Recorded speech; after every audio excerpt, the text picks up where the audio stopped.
Now at 6 o'clock, a Clackamas County commissioner faces multiple felony charges. We're going to hear from another county commissioner who did not hold back about her indictment. But what we do know is that Melissa Fireside's a fraud and she needs to resign. And a high-tech moon mission with help from Columbia Sportswear, where you can watch the landing. Plus, we're talking romance scams. I curse him every time I'm out door dashing, busting my butt to make some more money. How that local woman says she lost more than $40,000 to a man who doesn't even exist. The 6 o'clock hour of Sunrise starts right now.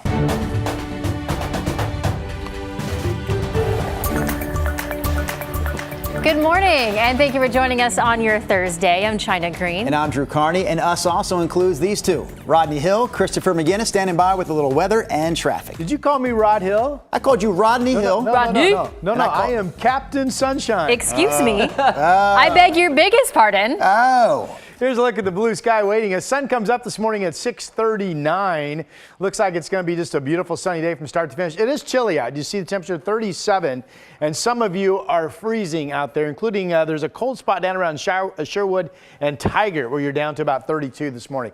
At noon, though, the nice warm up will be ongoing, 52. I have us mid to upper 50s this afternoon. Here's Chris. All right, Captain Sunshine, let's get you out the door with a live look at the Interstate Bridge. Your I-5 drive still looks pretty good. Light volume on that side of town, so we're rolling along just fine. We'll switch gears and take you down to Wilsonville.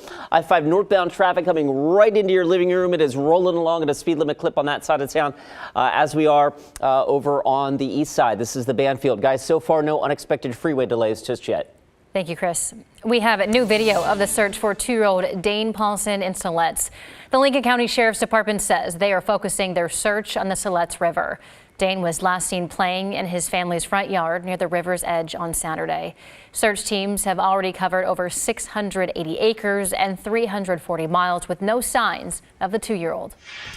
We're learning more about the man who was shot twice in the back last weekend outside a bar in southeast Portland. 36-year-old Fidel Miraz was about to walk into the Shamrock Bar and Grill last Saturday night when this happened. Miraz, we found out, is the father of 2 kids with a set of twins also on the way. His sister-in-law tells us he's undergone multiple surgeries at OHSU since the shooting, but he's now in stable condition. Investigators say that whoever shot him took off before officers arrived, and so far they haven't made any arrests. A Salem man accused of vandalizing a Salem Tesla dealership twice was arraigned in federal court yesterday. According to court documents, on January 20th, 41-year-old Adam Lansky cut through a chain link fence, rolled in a wagon filled with Molotov cocktails, and threw them at the business, starting fires all over the place. Police say he came back February 19th and shot out several windows and a car. Lansky's car was seen on patrol car's dash cam, and police say his fingerprints matched ones found on unexploded Molotov cocktails at the dealership. Clackamas County Commissioner Melissa Fireside, meanwhile, is taking a leave of absence after she was indicted on multiple charges. She's accused of stealing money from a senior citizen and forging the signature of a state representative. Ashley Graham has joined us now from the Clackamas County Courthouse. Good morning, Ashley.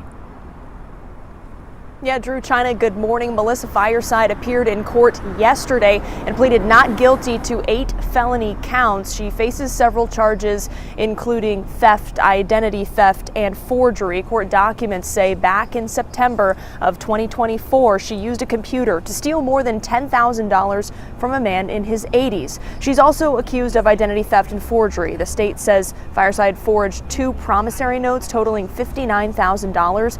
Documents also say she copied the signature of both that senior citizen as well as of Oregon State Representative April Dobson, whose district covers parts of Clackamas County. Late last night, we caught up with Clackamas County Commissioner Ben West, who is calling on Fireside to resign. Make sure we continue to do good local government and build local trust. I think some of that's been shaken today because they expect more of us. Our constituents expect a lot more of us. But what we do know is that Melissa Fireside's a fraud and she needs to resign. Clackamas County Chair Craig Roberts also shared a statement with us saying in part, under Oregon law, the board does not have the authority to remove an elected commissioner. However, I want to assure everyone that the board is committed to reviewing all available options. Now, commissioners will hold a previously scheduled public meeting today at 10, and Commissioner Ben West tells us the board is focused on protecting Clackamas County and holding Fireside accountable. Now, as for Fireside, she declined to comment on those charges and will be back in court in April. All right, Ashley Graham's live for us this morning there in Oregon City. Meanwhile, a mother whose daughter was killed in a school shooting 7 years ago made a plea to state lawmakers in Washington yesterday. We're talking about the mother of Alyssa Aladef. She travels the country at this point, trying to get states to make schools safer with Alyssa's law. Alyssa was one of 17 students killed in the Parkland High School school shooting in Florida back in 2018. Under Alyssa's law, districts would have to make at least one security upgrade. That could be adding panic buttons, adding remote control doors, or adding two-way communication for staff. The bill's sponsor says staff in about half of Washington school districts already have panic buttons on lanyards, but Alyssa's mom says she wants to see that happen across every school district in the state. Now, this bill has already passed in the Washington State Senate, and yesterday's hearing took place in the House. Later this morning, we'll have live coverage of a moon landing. Yeah, we're talking about the IM-2. The IM-2 lunar landing that's happening at the south end of the moon, taking place on the South Pole area. You know the area I'm talking about. This is all going to happen around 9:30 in the morning our time. Our coverage will start at 8:30, Thomas, over on KGW+. But you're talking about one of the local companies that's actually involved in this lunar landing. That's right. We do have one local company involved in that South Pole landing. That's Columbia Sportswear, who partnered with Intuitive Machines for the mission. And there's big plans for this lander. Intuitive Machines aims for the lunar lander, named Athena, to drill for ice on the moon's South Pole. It'll also measure resources on the moon like lunar soil. The idea is that soil could then be extracted and used by later astronauts to produce fuel or even breathable oxygen. NASA says the lander will carry a robust cellular network with it too, which is going to help future astronauts communicate on the moon. Athena was launched into space on February 26. Again, it'll land this morning. And Columbia is helping out by creating new technology that protects the lunar lander from extreme cold and intense solar radiation while in space. Now, once again, later this morning at 8:30, we'll have live coverage of the lunar landing on our TV app, KGW+. We'll also have live reaction from a watch party at Columbia Sportswear headquarters. Guys. All right, again, that's coming up this morning on KGW+. You see it right there. It's available on Roku, Fire TV, and Apple TV. Rod Hill, out of the world coverage happening. Pretty exciting. I do have vague memories of 1969 watching the old black and white TV. Same. When man landed on the moon. Same, really? Oh, come on. Come on. 69? Yeah. This one? She was born in like 93. That one, yeah, I know. I was 7. I do have vague. Okay, now I believed you. We do have clear skies up over Washington this morning in Portland along our coast. Cloudiness from last night in southern and central Oregon is starting to move off to the south. There were some snow showers in southern Oregon overnight, but that's with a system that's moving east into Utah at this hour. I present the blue sky from Schnuckwin's Casino Resort in Lincoln City. Look at that. Just beautiful, beautiful blue skies. I'm looking at some tracing in the sky. Kind of interesting. All right. There's another one. Well, temperatures outside. Downtown Portland, we are clear and our temperature is chilly. We're at 37 degrees out. Some of you are freezing. Here are those early morning numbers. Have a good coat if you're going to be out early. It's now down to 35 in Hillsboro. It's freezing in Tigard and Sherwood. Oregon City, you're now down to 32. Could be some frost on the grass out there. Gresham, good morning. You're now down to 29. So with the clear skies and generally light winds, temperatures have really fallen off. So far, Salem's holding above freezing at 36, but Dallas is freezing. Estacada, good morning. You are at 30 degrees. Hunter is our KGW dog of the day. Sweet face there. Use that hashtag KGW dog of the day, especially on Instagram. If you use the hashtag, we can search it.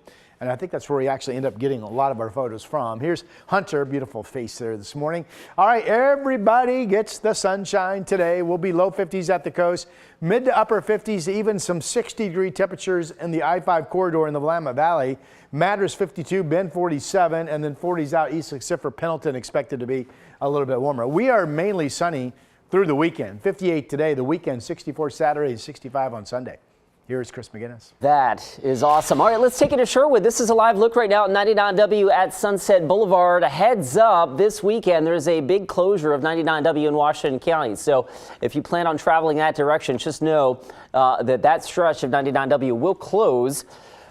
through Sherwood from 9 p.m. until 5 a.m. Monday, so that crews can install the arch span on a new bike pedestrian bridge. You're looking at renderings of that bridge right now. The full closure is at Sunset Boulevard with local access only between Sherwood Boulevard and the construction site. Flaggers will direct traffic round the clock via Elwert and Edie roads. With about 42,000 trips daily on this stretch of 99W, you can expect congestion on the detour routes, so plan some extra time this weekend if you're traveling through Sherwood. 2 more closures are planned later this spring. It's set to open this fall. The nearly $30 million 900-foot bridge will connect the YMCA to Sherwood High School, providing a safer crossing for an estimated 500 bikes and pedestrians daily.